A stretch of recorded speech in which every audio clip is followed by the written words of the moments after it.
Gracias por estar en un programa más de Programas Sociales Croc, por supuesto, en estos podcasts que sé que les han gustado, les han encantado. Gracias por compartir, por sus mensajes, por difundir y que llegue a cada vez a más personas, por supuesto, con invitados especiales. Pero pues hoy no es la excepción. Tengo unos grandes amigos conocidos de hace muchos años, pero sobre todo expertos en la materia de salvar vidas. Para ello les presento al licenciado Felipe Hernández. Felipe, muchas gracias. Hola, ¿qué tal, Edith? Un gusto estar con ustedes y poder participar en este podcast en donde el objetivo es ayudar a salvar vidas. Es correcto, muchísimas gracias y también les presento a mi querida amiga Adri Sosa. Gracias, Adri, por acompañarnos.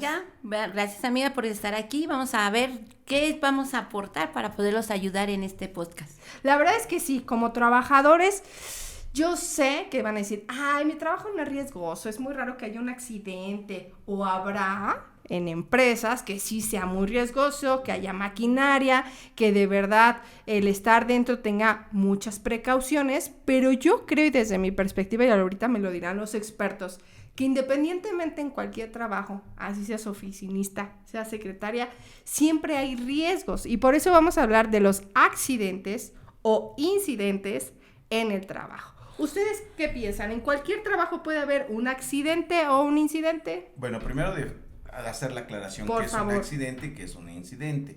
Un accidente es un suceso inesperado que puede provocar situaciones que comprometan la vida, pero que no se pueden prevenir. Okay. Un incidente es una situación inesperada que puede poner en riesgo la vida, pero que puede ser prevenible. Si yo te menciono, o a ver, te pregunto, dame 2 situaciones donde pueda ser un accidente aquí en tu trabajo. Pues que te caigas con un cable y te abras a lo mejor la barbilla. ¿Qué otro? A lo mejor que se te caiga la taza de café y ya te quemaste. Bueno, esos son incidentes porque pueden prevenirse. Oh. En México se dice que de 10 accidentes, 9 se pueden prevenir. Entonces, tenemos que trabajar en la prevención.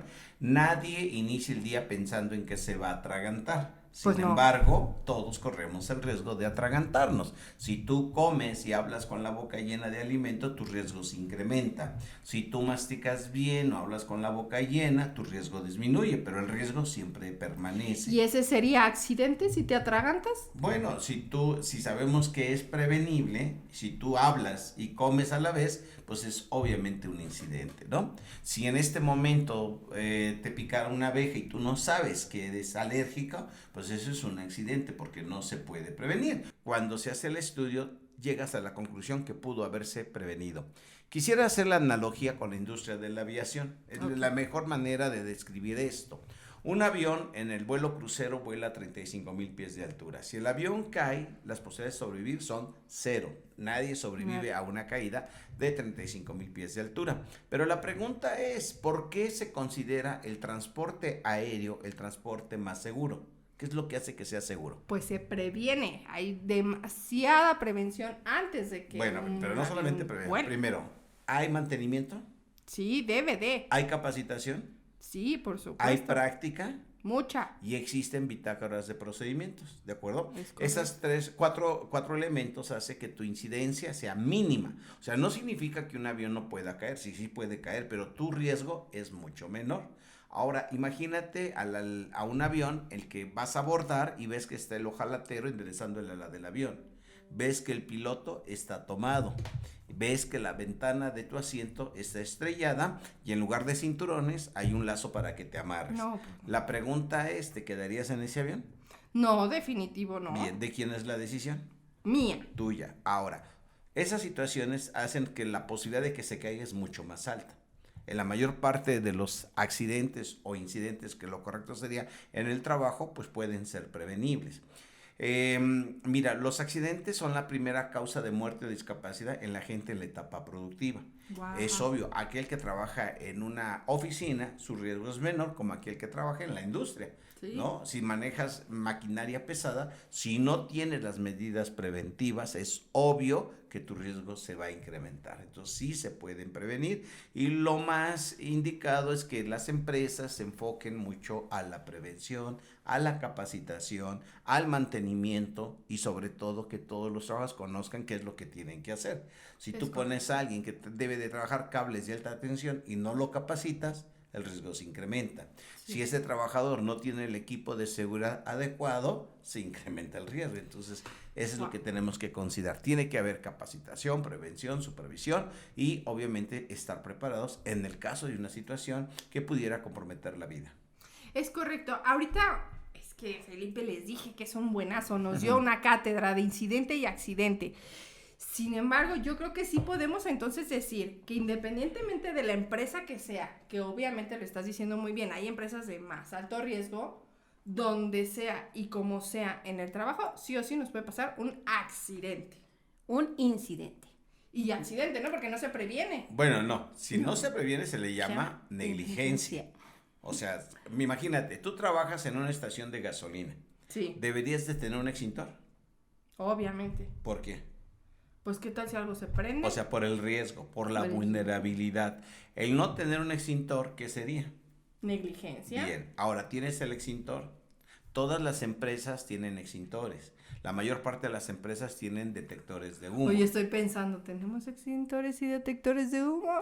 Bueno. Ustedes en sus empresas, chequen Vamos bien. a considerar que la mayoría...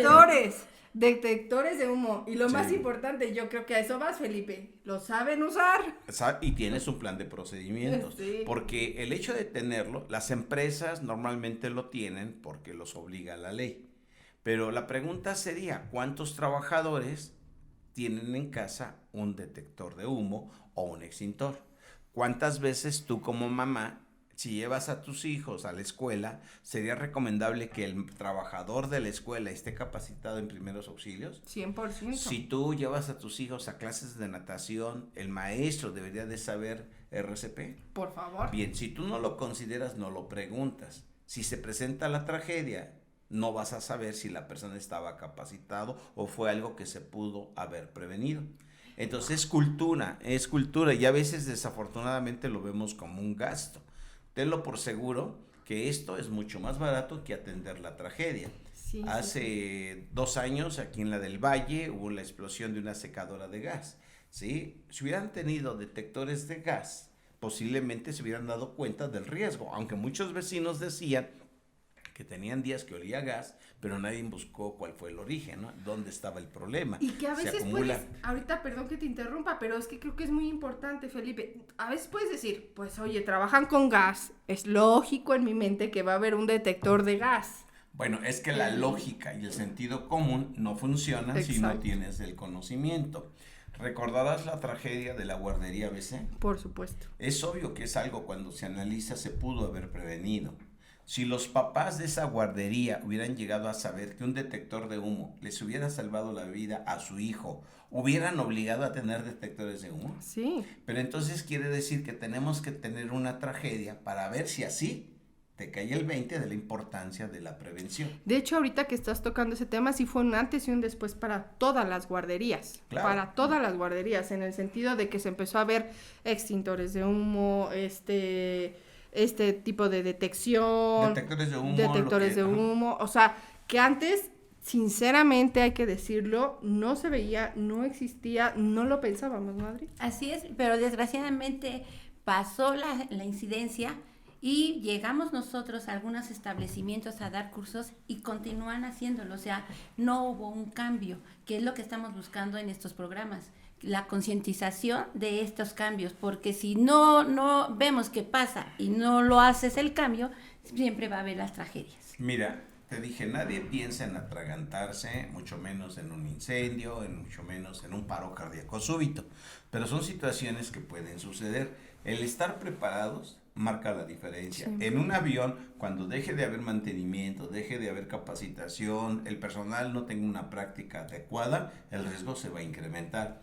Desde el momento en que tenemos vida, tenemos el riesgo de que se pierda. Todos vamos a llegar tarde o temprano a un punto final. Claro. Pero no hay que adelantarlo. Si en este momento alguno de nosotros tuviera una situación que comprometiera la vida, el saber qué hacer da posibilidades no solamente de salvar la vida, sino mantener calidad de vida, porque Exacto. Esa es la finalidad. Y te digo, no porque sea obligatorio, es sinónimo de que estemos seguros. Porque tú dices, si llegas a una empresa, ves que tienes extintores y les preguntas, ¿es de gas, es de polvo o es de CO2? Y todos se quedan con cara de what. ¿De qué? ¿no? ¿De qué me ¿De qué estás se está hablando? Entonces yo creo que más que por obligación tendríamos que hacerlo por convicción, ¿sí? Es obvio que si la casa de tu vecino se llega a incendiar, tú te preocupas no por tu vecino literalmente, Porque el que sí sino eres porque tú. el incendio del vecino se convierte en tu riesgo. Sí. Entonces aquí eso es lo importante, cambiar la cuestión de que es obligatorio porque lo obliga la ley, no va a ser sinónimo de salvar vidas. Lo que tenemos es crear una conciencia, una cultura de prevención. ¿Cuántas personas traen un botiquín funcional de primeros auxilios en su carro? Y tú dices, ¿cómo en mi carro? Pues sí, porque los accidentes automovilísticos también es una de las principales causas de muerte y discapacidad en personas productivas. Fíjate que ahorita que estás haciendo este análisis, a mí me gustaría que les dijeran a las personas que nos están viendo el día de hoy. Yo sé que es muy amplio y a lo mejor unos minutos no nos da, pero sí me gustaría que nos dijeras, así como ahorita el ejemplo del extintor, ¿cuáles son, no sé, los 5 primeros puntos, 10 puntos que tú antes de trabajar, de llegar a esa empresa, te debes de dar cuenta que sí lo tengan, que sí lo sepan, que sí esté activo y en funcionamiento? Es que es difícil porque mira, desde que tú entras y notas que no hay señalamientos, que no hay un extintor, que se improvisan cosas para seguir adelante, sabes que la vulnerabilidad en ese lugar es muy alto. Si tu maestro de primeros auxilios no sabe qué hacer en casos de un atragantamiento, la pregunta es, ¿hay posibilidades que un niño se atragante en una escuela? Sí, siempre. Siempre. Mucho, Ahora, mucho. imagínate a 50 niños en una escuela. Quiere decir que todos los días tiene 50 posibilidades de que alguien se atragante. Entonces, no es el que lo hagamos como una receta casera. No, tenemos que entender que las causas que provocan la muerte en cuestión de pocos minutos es el no poder respirar, las hemorragias, la hipotermia. Básicamente, técnicamente se habla hipoxia, hipovolemia e hipotermia, ¿no? Entonces, en la atención de los primeros auxilios debemos de estar capacitados todos para atender este tipo de situaciones. A veces me preguntan, bueno, ¿tienen botiquín? Sí, ¿qué clase de botiquín? El clásico botiquín de trauma, sí. El que abre y es un trauma porque no trae nada de lo que debía de. Es lo que les iba a decir, o sea, su botiquín que nos venden en las farmacias. Es un botiquín de curación, pues y no. Aquí tenemos que hablar de un botiquín de primeros auxilios. Y es típico que me digan, ¿qué le meto al botiquín? Pues la respuesta correcta es lo que sepas usar. De nada serviría equipar un botiquín muy profesionalmente si no tienes el conocimiento. Sí, a lo mejor hasta tienen el respirador, el reanimador, pero pues si ni sabes ponerle ahí. No, y lo que marca, y te digo, el sentido común y la lógica no funcionan en las emergencias porque no significa que sea lo correcto. Hemos visto en películas que cuando alguien tiene algo que se le incrusta, la lógica en las películas es sacarlo, y eso es lo que nunca hay que hacer, ¿sí? Entonces es que las personas se den el tiempo de conocer su vulnerabilidad y trabajar en ella. De nada sirve marcarla si no te involucras. Por eso es importante involucrar y que las empresas perciban que esto es más barato que enfrentar la pérdida de vidas 100%. Y la otra pérdidas materiales. Es correcto. Porque si en este momento yo te aviento el celular pero tú te esquivas, pues ya pues no me pegó. Bueno, qué bueno que no te pegó, pero a mí me va a doler el celular si se cae, ¿no? Es correcto. Entonces hay diferentes tipos de pérdidas, pero lo más importante es evitar la pérdida de vidas humanas. Y en todos los niveles laborales tenemos que fomentar por convicción la capacitación para que exista mayor prevención. ¿Quién es el mejor supervisor? La persona que trabaja en ese lugar. Sí. Si tú trabajas con máquinas para soldar y ves que el tanque con el que soldas ya es caducado, no tienen mantenimiento, eso es un riesgo para ti. Si el arnés que te dan para que tengas seguridad ya está en mal estado, ¿sí? Entonces ese es un riesgo para ti. Entonces el riesgo que a ti te involucra se va a convertir también en el riesgo de los demás. Y sobre todo, el hecho cuando alguien tiene una situación que le provoca una lesión, que sobrevive, pero que queda con una discapacidad, el riesgo se incrementa. Mucho. Porque tienes ya una discapacidad que te impide trabajar, te ingresa, o sea, es una cadenita. Y que va creciendo. Que va creciendo. Si no se toma de raíz. Así Podríamos decir entonces que, independientemente de los puntos que yo te pregunté, Felipe, sí o sí como primer número es que en cualquier empresa, independientemente sea la que sea, se tome un curso de primeros auxilios. La capacitación. Pues sabes también, Eddie, lo que he visto en lo personal en la empresa que yo trabajo, dan la capacitación, les dicen qué tienen que usar, cómo lo tienen que usar, pero a veces la gente me ha tocado ver que dicen, es que cuando me pongo yo los guantes no puedo hacer esto y por eso me los quito. Entonces también hay que hacer conciencia que si tienen la capacitación y te están diciendo que unos guantes te van a ayudar a que no tengas una quemadura, una cortada o eso, pues hay que seguir también esa situación. Estos protocolos de seguridad. ¿Alguna vez te han omitido cuando vuelas en un avión, te han omitido decirte cómo se coloca el cinturón de seguridad? Jamás, nunca. Y el cinturón de seguridad es muy sencillo, entonces tenemos que tener paciencia y entender que es una cultura en la cual no la vas a cambiar con un solo curso. Hay que estar reforzando, crear una cadena de información para que periódicamente la gente esté recordando qué se debe de hacer. Si tú entras a una empresa con regímenes de seguridad extranjeros, está la ruta por donde tienes que caminar. Todo. No puedes caminar y hablar por teléfono. Cosas que para el que no lo entiende dice que exagerados. Pero si eso baja tu nivel de vulnerabilidad, bien vale la pena hacerlo.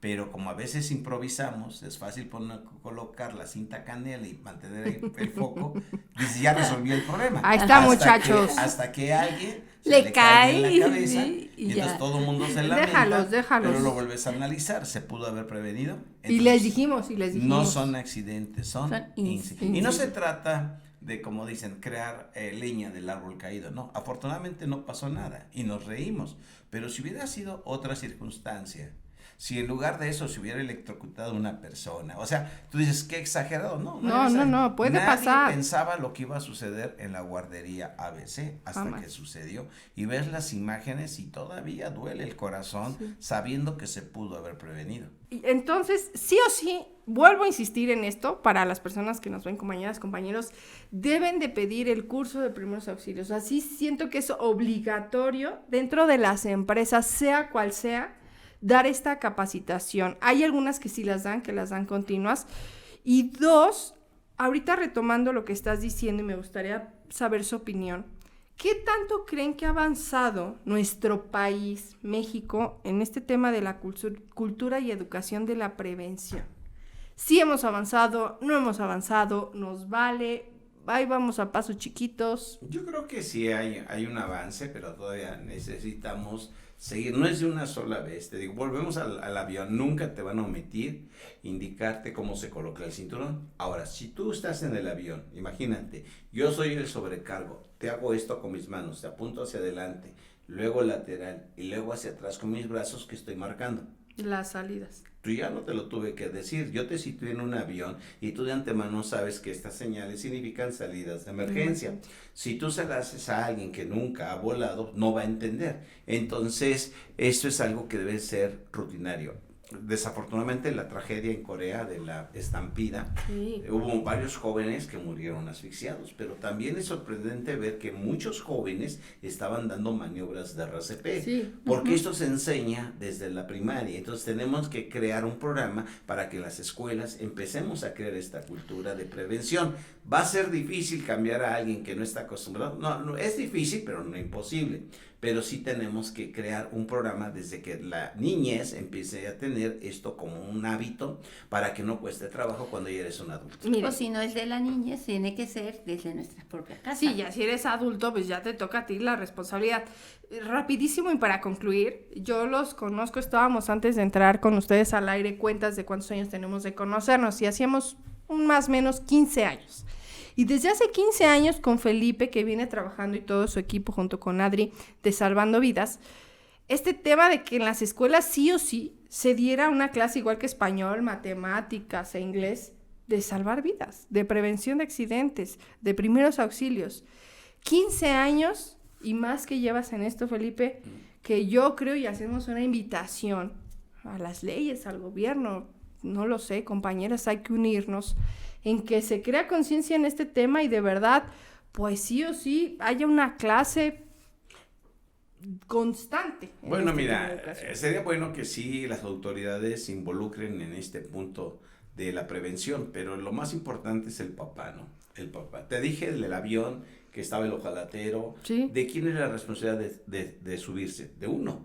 Si tú ves que en la escuela de tus hijos no están capacitados, y también romper mitos, porque hay maestros que dicen, no, yo no me meto porque me involucro. Sí, A ver, si tú estás consciente que en una escuela un niño puede atragantarse, sería una negligencia no estar capacitado. O sea, tú no provocaste la situación que compromete la vida, pero el saber que te puede pasar y no haces algo para actuar correctamente, pues eso también es abandono. Y el abandono y la negligencia puede ocasionar que pierdas tu libertad. La verdad es que estos temas dan para mucho. Yo los voy a aprovechar y si me lo permiten, vamos a hacer una segunda parte de este programa. Así que no se muevan, no se lo pierdan. Véannos la otra semana, el siguiente jueves, aquí en Programas Sociales con el licenciado Felipe Hernández y mi amiga Adri Sosa, especialista en Salvando Vidas. Sus redes sociales, ¿dónde los podemos encontrar? ¿Cómo no? Mira, en nuestro Face es grupo salvandovidas.com.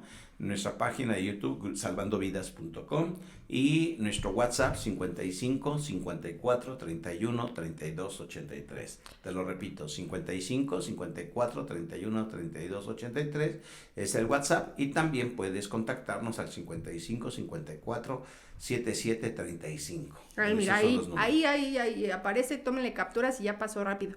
Y también, sí quiero decirles, van a las empresas, ellos están capacitados 100% para ir a tu empresa, ver a los compañeros, capacitarlos, saber qué tipo de extintor tienes y cómo usarlo, todo, absolutamente todo. Hacemos algo que se llama Conoce tu vulnerabilidad, que va dirigido para la unidad habitacional, para la escuela o la empresa. Y el objetivo es que si tú reconoces ese avión, que el ojalatero, el piloto tomado, y no te bajas o haces algo, no podrás decir es que no lo sabía, ¿no? Entonces conoce tu vulnerabilidad y de esta manera creamos conciencia.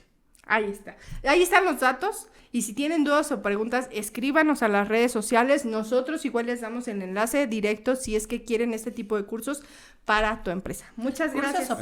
Cursos o pláticas. Gracias. No se lo pierdan. Próximo podcast, parte 2. Por aquí nos vemos.